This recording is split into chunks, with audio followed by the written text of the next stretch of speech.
He would even go a step further and say that that the Old Testament canon cannot be limited to the books that are included in the Masoretic text, the Hebrew canon, which most Protestant churches use, but instead it ought to be the fuller canon, which is another way of saying the Roman Catholic Bible or the Greek Orthodox Bible, and even some texts that aren't included in those, he would say, are important for understanding the faith of the New Testament, therefore are important for the church.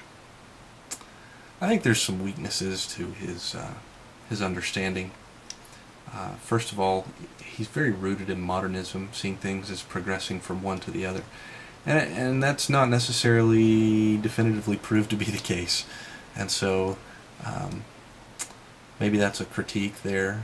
The other critique of the book is that, well, first of all, there's a huge portion of scholarship and Protestants in general that would say, the canon was closed before Christ.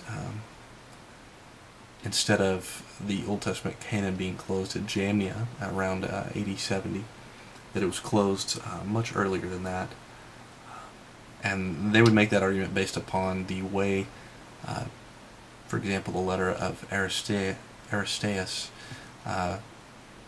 treats the translation of the Greek texts, and say that those were really just the books of the Torah at that point, and that later on we kind of came to understand that the Bible was divided into three different sections, such as the Jewish Bible currently does it, which would say there is the Torah, the Navaim, the prophets, and the Ketuvim, the writings, and that really that was pretty much settled on even 2nd century, I believe I'm saying that, yes, 2nd century, late 2nd century BC.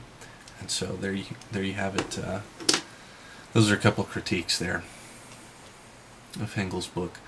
The next thing I wanted to talk about is sort of a fun topic that I have no idea, really, no expertise about. I've really just read a few things about. I thought it was interesting news story that came up, and that is that Hugo Chavez has decided that the Haiti earthquakes were the result of an American tectonic weapons test. You can actually watch a video where he claims that.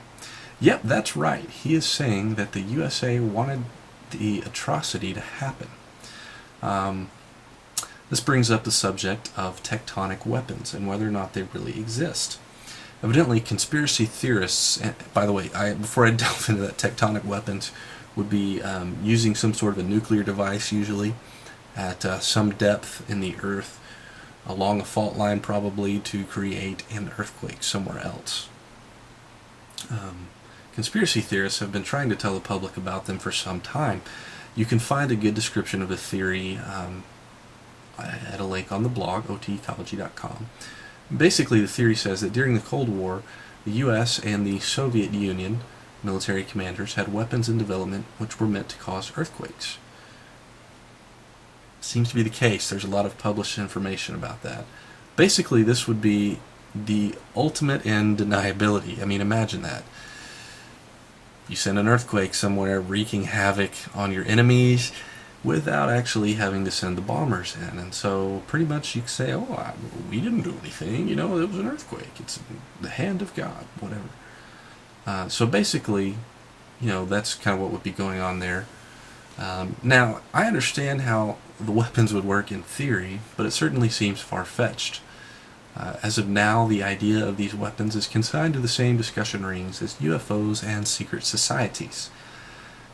At the same time, however, Russia and China both have publicly claimed to influence the weather.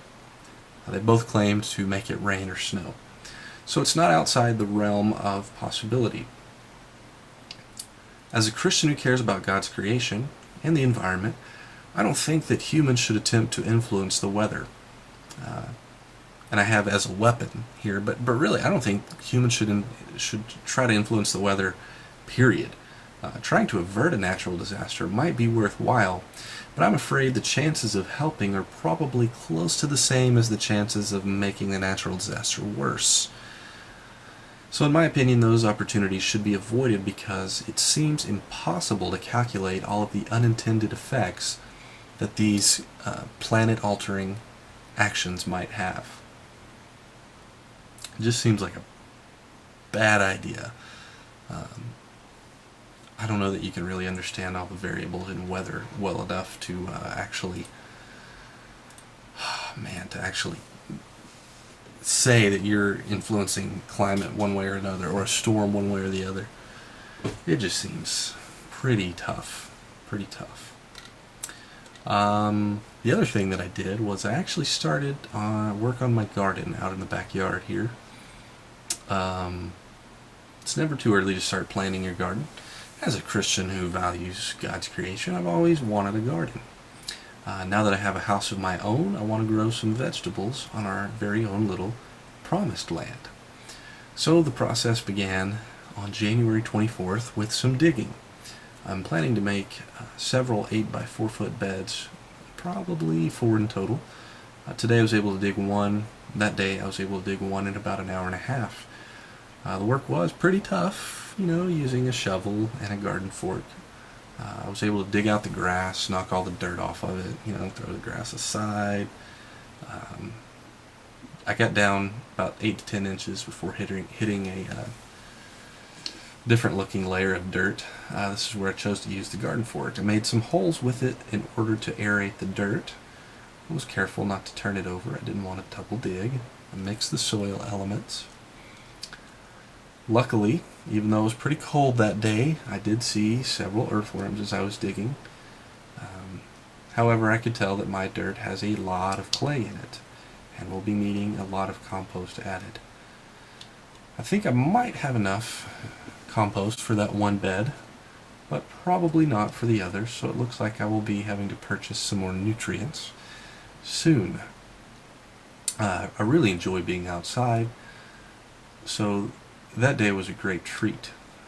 I enjoyed hearing the birds singing and feeling the sunlight on my back.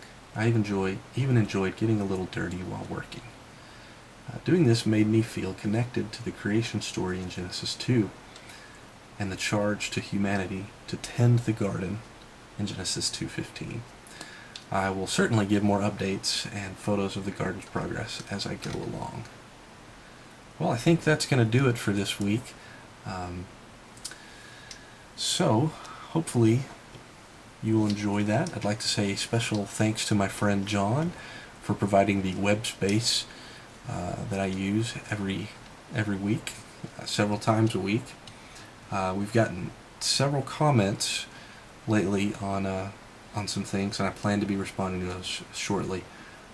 Hopefully you'll make your way over to otecology.com, leave a comment, sarcastic remark, whatever it is that you feel the need to do, and I will talk to you next week.